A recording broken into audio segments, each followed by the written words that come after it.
গেন্দার মা যে এতগুলা চাল বাদে দিল, আমি না করছিলাম এতগুলা দিত, তারপর দিয়া দিল চাপা চুপা তার মানতেছে না। দিয়ে গেন্দা কই গেল, এ গেন্দারা তোর কই গেলি রে, ওই গেন্দারা।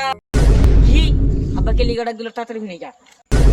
বাবা আমি গাছ আরে তাড়াতাড়ি আয়, শেষ হয়ে যেতেছে গা, তাড়াতাড়ি আইতাছি আমি তাড়াতাড়ি। আব্বা ডাকছো কে রে? আরে তাড়াতাড়ি ব, দেখ আব্বা চাল বাদা শেষ করতে আসি না, দেখ আব্বা ডাকছো কে রে? আরে ডাকছিলাম তো তোর ছোট গেন্দা চায় শেষ করে লাইছাম তো, না তুই তো এত দেরি করে আইছিস কিটা? আরে আসছিনি তো চাল বাদা আসিন কে তোর কেডা দিছে আব্বা, কেডা দিছে? আরে তোর মায়ের দিছি আম্মা দিছে, আমার দিছে না? না, আমি খাইতে শেষ করে লাইছি, তুই আসিন কে তোর ছোট গেন্দা কান্দিস না, তোর মা আচ্ছা বাইটা বাইটা তোর মতো বাপটা হাতে না তা বালা হালার গা